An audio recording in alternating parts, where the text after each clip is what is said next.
它是一个被写进中国小学课本里的奇迹。2岁时因猩红热病丧失了视觉与听力，又聋又瞎，导致其注定成为哑巴。而就是这样一个无法与人交流之人，长大后竟能成为一名伟大的作家。他不但学会了说话，还四处演讲，鼓舞了更多的人。他便是奇迹缔造者海伦·凯勒。时间追溯至1886年，那时的海伦已经6岁，疾病渐渐导致其脾气暴躁，只能靠嗅觉和触觉来感知世界万物。他将手伸进别的小孩嘴里，男孩推开他，他就用手拼命抠自己，仿佛想知道其他孩子的嘴巴为什么要一直动。母亲见状匆忙赶来，为了让海伦安静一会儿，别伤害自己，便塞给了他一颗糖。尝到甜头的海伦立马平静了下来。同父异母的哥哥一肚子的怨言，因为父亲将过多的精力都放在了海伦身上，甚至认为他是在故意装聋作哑引起关注。邻居实在看不下去父子俩吵闹，于是建议将海伦送去其所母医生那里治疗。亚瑟不想再看妻子心碎一次，这几年来他一直四处寻医，但所有医生都无计可施。亚瑟决定放弃治疗，毕竟早点面对现实对整个家庭都好。但凯特无法接受女儿一直这样。这时海伦又开始变得暴躁，她不仅将桌子上的书籍掀翻在地，甚至将整个婴儿床推翻。好在地面铺的是地毯，小弟弟并无大碍。海伦的喜怒无常令亚瑟心力交瘁，如果不将她送去疗养院，那就只能把她关起来了。凯特不愿把女儿当成疯子锁在阁楼里，她请求丈夫再尝试最后一次。亚瑟还是心软了，他决定写信给其所母医生，但他也无法治疗这个女孩，于是转介绍给了贝尔医生。沙利文老师作为海伦一生中最重要之人，在这时出现了。他是盲人学校最优秀的毕业生，却一直没有找到合适的工作。他抱怨学校此举是要将自己打发走。贝尔声称只有他能胜任这份工作，因为沙利文更能了解残障人士的真正想法。最重要的是他生性要强，不会违心的顺从他人的想法，更难以被取悦。于是沙利文就这样踌躇满志地踏上了新的征途。马车上，凯特并没有将女儿暴躁的事情告知他，而是询问一个又聋又瞎的孩子能学会什么。沙利文表示，如果海伦只是感官受损，而不是心智受损，那就一定要先学会语言。语言对心智来说比明亮的眼睛更加重要。凯特不敢相信，如果你不能和他说话，你又怎么教他语言？对此，沙利文有自己的办法。然而初次见面，他就被一脸蒙圈地恶搞了一顿。海伦闻了闻老师的手掌，并摘下了他的眼镜，然后摸了摸脸颊，发现他不是熟人之后，便开始与之争抢行李箱。由于是第一次来主人家中，沙利文只好任由其将行李箱拿到了屋内。然而亚瑟却认为这个老师看起来很粗鲁，连眼镜都不摘下。凯特称沙利文也是个视力障碍患者，小时候几乎失明，经过9次手术才恢复部分光明，所以仍需戴着特殊眼镜，以避免被强光刺伤眼睛。一个盲人又该如何教另外一个盲人呢？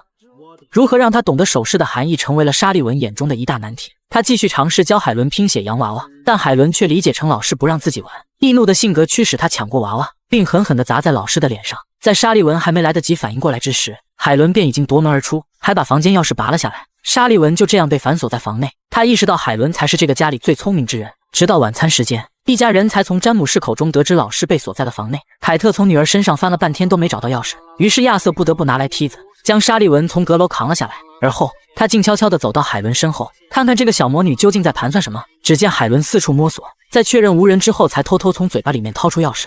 Oh, you little devil！ 由此可见，这个女孩不但聪明，还有心机。沙利文发誓定会将她制服。入夜，他继续耐心地教海伦学习盲文。易怒的海伦却用钢笔头刺伤了他的手指。老师准备好好教育他，凯特立马将俩人拉开，并塞给了海伦一颗糖，只是为了能让他安静一会儿。沙利文非常震惊。Why did she get a reward for stabbing me？ 凯特自己也不知道为什么，只认为这是在同情以及关爱孩子，这是老师无法理解的。第二天清晨，一家人正在享用早餐，而海伦依旧像往常一样四处乱窜，还不断从别人的盘子里用手抓食物。沙利文自然无法容忍，他想要纠正海伦的行为，却被亚瑟严厉制止。他不想因为一个餐盘而破坏吃早饭的氛围，但沙利文一直坚持自我，见达不到自己的目的，海伦却躺在地上耍赖。 Now she's hurt herself. No, she hasn't. I know a tantrum when I see one. And a badly spoiled child. Miss Sullivan. Please show some pity. For this kind of behavior. Pity's the one thing she doesn't need. The whole house waits on her hand and foot. Here. You stay out of this. Letting Helen have her own way, it's really such a small thing. Small? It seems you've all decided it's easier to feel sorry for Helen than to teach her how to behave. 可见造成海伦变成现在的样子，全都源于家人对她的溺爱。于是沙利文要求他们离开房间，他要用自己的方式教育海伦，这让亚瑟感到非常不理解。如果他们一直纵容海伦耍脾气，沙利文表示神仙来了都教不了，于是一家人只好负气离开。亚瑟认为这很荒谬，并表示除非沙利文改变教育态度，否则他就将其解雇。但凯特始终不愿放弃，现在他们除了寄希望于这个坚持自我的老师，似乎也别无他法。亚瑟虽被说服，但他连早餐都没吃就负气离开了。沙利文又能将备受溺爱的海伦制服吗？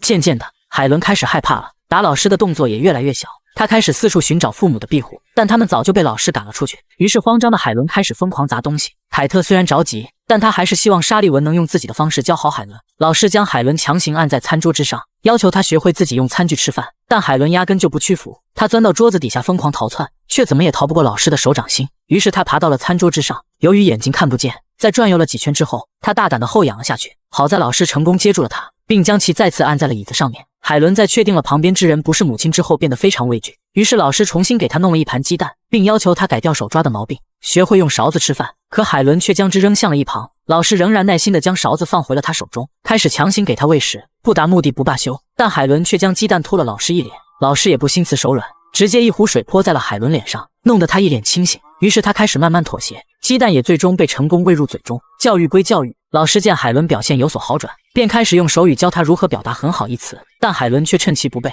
将老师推倒在地。就这样，两个脾气倔强之人陷入了无尽的争夺。直到午饭时间，海伦才满身狼狈地走了出来。她龟缩在一旁瑟瑟发抖，闻到母亲的味道后便迅速躲入她的怀抱。当然，沙利文也没好到哪去，但他还是稳重地告诉凯特，海伦不但学会了自己用勺子在盘子里挖饭吃，还学会了把餐巾叠好。悲催的是，房间里一片狼藉，这让凯特难以置信。娇生惯养的海伦竟然学会了叠餐巾，这显然是一个良好的开端。在收拾了一番之后，他来到老师房间表达了谢意。实际上，海伦不分是非，脾气暴躁的根本原因是出自于父母的一味溺爱，而且没人教他对与错。于是沙利文讲了一个关于他弟弟的遭遇。他曾经也像凯特保护海伦那样保护弟弟，但他最后还是去世了。执意要保护一个人是没有用的，唯一的希望就是教他们学会自我保护，而这就是他想教海伦做的。他成长的好与坏取决于你现在对他做如何要求。对此，凯特只是一笑而过。之后，海伦对老师害怕的要命，父亲也是越来越无法容忍沙利文粗鲁的教育方式。这天，他在郊外发现了一处废弃小屋，这不正是他单独教育海伦的仙境吗？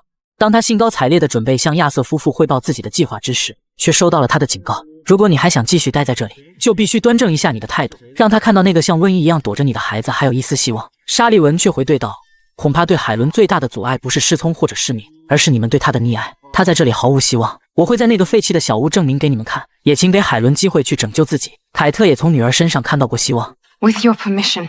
于是亚瑟决定再给他2周的时间，期间他不会做出任何干涉。如果还是不行，老师就只能卷铺盖走人了。2周的时间能让海伦认可执着的沙利文吗？与此同时，绕了2个小时路程的亚瑟夫妇终于将海伦送至了废弃小屋。之后他们悄悄离开了。由于找不到爸爸妈妈，环境又很陌生，再加上这里有令他恐惧的老师，海伦变得非常害怕。他开始用砸东西的方式来发泄自己的脾气，然后情绪崩溃的在地上撒泼打滚，最后躲进了床底，想用这种办法来拒绝与老师接触。由于一整天没有进食，老师害怕他饿坏了，于是把海伦熟悉的佣人叫了过来，这才将他拉出床底。接着老师教男孩用手比划蛋糕一词。海伦虽然不懂蛋糕是什么，但他却清楚的知道，只要自己比划出这个手势，就可以获得食物。在给了海伦一点小甜头之后，老师又故意将其甩到一边，然后转头开始教男孩手语，想借此激发海伦的嫉妒之心。这招果然非常有效，他一把牵过老师的手掌，开始不断的比划起来，想表达自己也很想学习。老师非常欣慰，至少海伦肯让自己碰他了。一顿饱餐之后，海伦这才满足的跑上了床头，独自沉睡了过去。与此同时，凯特看着空荡荡的房间，陷入了无尽的思念。他从未想过生活会如此安静。而后，平静下来的沙利文独自哼起了歌曲，让他想起了小时候哄弟弟睡觉的场景。那是他唯一的弟弟，曾经备受自己的溺爱，但不幸的是他还是走了。所以他暗暗决定必须要将海伦引导至正确的成长道路。次日，沙利文将海伦带到野外郊游，他们漫步在乡间小道，感受着大自然的气息，沐浴在溪水之中。但海伦仍然不懂手势的含义。1周半过后，凯特再也忍不住要过来远远的观望女儿。此时的海伦已经长进了许多，没有勺子，她宁愿像个淑女一样饿肚子，这让凯特非常欣慰。但沙利文认为仅仅顺从还远远不够。海伦虽然会比划这么多单词，但她却始终无法理解其中的含义。为此，沙利文需要更多的时间。如果海伦学会了，妈妈将会是她第一个想对话的人。Need more time. 但凯特却拒绝了他，因为他太思念海伦了，恨不得现在就将女儿接回家。好不容易得来的教育成果又将遭受阻碍，沙利文与海伦的命运又将如何呢？他们一同喂马，共同亲近大自然。老师不知疲倦，每天亦是如此，以至于海伦在睡梦中还不忘学习手语。与亚瑟夫妇约定的2周时间也很快到来。凯特无时无刻都在期盼着将女儿接回来。这天，海伦正乖巧地织着毛衣，沙利文在一旁写信准备向学校告知自己的教育情况。这时，亚瑟牵了一条狗前来，算是送给女儿的毕业礼物。实际上，他想现在就将海伦接回家，但老师认为到下午5点才是他们约定的期限，并希望能再给他1周的时间，海伦马上就能学会说话了。而且他没办法确保海伦回到家后会不会忘掉所学的一切。但亚瑟认为女儿像现在一样规规矩矩已经很好了，没有思想也无妨。你看，那只狗也和他一样，都不知道单词是什么，但他看起来也足够快乐。也许是上帝不想让海伦说话，所以他只希望女儿能够开心，仿佛全世界只有沙利文一人希望海伦能够懂得语言。 Give her half a week. 但亚瑟还是拒绝了他，他只能留海伦到下午5点，因为妻子再也忍不了没有女儿的夜晚了。沙利文无奈地回到房间，迫切希望能在接下来的几个小时创造奇迹，唤醒海伦的心智，但他还是像往常一样，只懂其事不懂其意。沙利文几乎崩溃，最后不得已黯然泪下。他深知只要海伦回到那个全家人都纵容他的氛围，便会原形毕露，或许他就再也学不会语言了。但他没有办法，只能最后一次教海伦收拾自己的行李，然后远看父母将他接了回去。回到家后，亚瑟为老师发放了薪水，并答谢了他所付出的一切。但沙利文认为自己只教会了海伦一件事，那便是不能这样做，也不能那样做。可老师只想教会他语言，于是他请求亚瑟不要破坏自己已经努力做好的事情，因为这个世界对任何人来说都不容易，不要对海伦做出让步，事事迁就只会对他造成伤害。亚瑟表示尽量会努力克制自己，一切果然如沙利文所料。海伦回家的第1天就开始造作，他拔掉了所有房门的钥匙，然后丢给了母亲。在发现他还是像以前一样溺爱自己之后，便开始故技重施，在晚餐的时候疯狂试探父母的底线。他扯掉胸前的餐巾，不断用脚踢餐桌。沙利文试图阻止，但凯特说自己好不容易才能与海伦共处，请不要破坏。亚瑟站了出来，因为他刚刚和老师谈过，不要过分溺爱海伦。一旁的阿姨又开始插嘴。 But what's the child done? She's learned not to throw things on the floor and kick. Oh, but it's only a napkin. It's not as if it was something breakable. Either give Helen to me, or you keep her from kicking. Please. What do you want me to do? Let me take her from the table. But this is her first evening back. Once hurt so much, Miss Annie. I have made all of Helen's favorite foods. She's testing you. She's testing you. I know. Well, she's not kicking now. This is what I was worried about. Is this what you promised me less than an hour ago? 见一家人又开始像以前一样，老师丢掉了手中的餐巾，那就向他屈服吧，他以后会为此尝到苦头的。凯特也深知这样不对，于是放开女儿，准备让老师放手教育。亚瑟却越想越气，他认为不需要带海伦离开餐桌，俩人吵了起来。Let me hold Helen to what she's learned, and she will go on learning. Take her out of my hands, and it all comes apart. She is the guest of honor. Bring her plate back. If she were a seen child, you would not stand for this. Well, she's not. I think some allowances are called for. 沙利文之前所做的努力难道全都要白费了吗？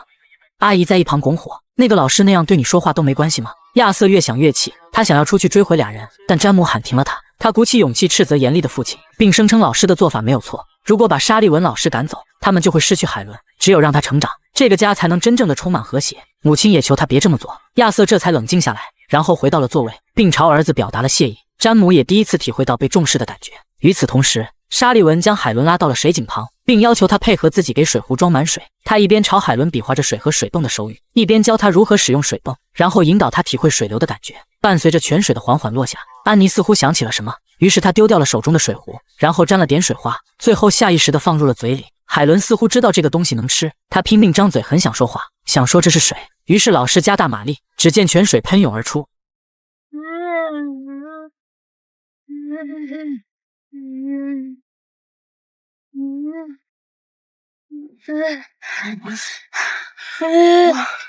Sure. Yes. Water. It has a name. Water. Yes. Yes. 他终于明白了人类的语言。沙利文非常激动，他抱着海伦来到草坪，来到花园。海伦竟全部拼写正确。这一刻，他真的全部都懂了。于是老师叫来亚瑟夫妇。Mother.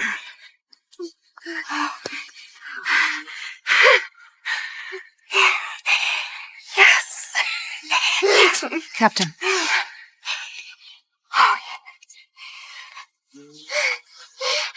Papa. 见一家人其乐融融，沙利文缓缓走开。他坐在了水井之上，慢慢摘下眼镜，这才长舒了一口气，不枉费他这么多天在海伦身上所受的气。海伦也不再害怕老师，而是主动来到他的身边，并示意他继续教自己。沙利文在他手上缓缓比划着那个词语，全世界所有人都尊重的老师一词。于是海伦向妈妈要来了一把钥匙，并朝他比划着要还给老师，因为他记得之前将老师锁在了房间，所以要向他表达歉意。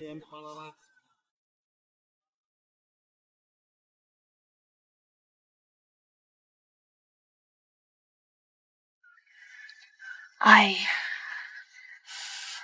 love Helen so much. 沙利文在余生中一直担任海伦的老师，海伦也最终以优异的成绩毕业于哈佛大学，并成为一名世界闻名的社会平等倡导者，还被授予总统自由勋章。当然，这一切都离不开奇迹缔造者沙利文老师一生的陪伴。海伦著作的《假如给我3天光明》不但感动了全世界读者，更是被收录在中国的小学课本之中。海伦是人类意志的伟大偶像，虽然他失去了光明，但他不屈不挠，勇敢地与命运做斗争。也正是这种精神影响了我们几代人。这便是海伦·凯勒与沙利文的故事。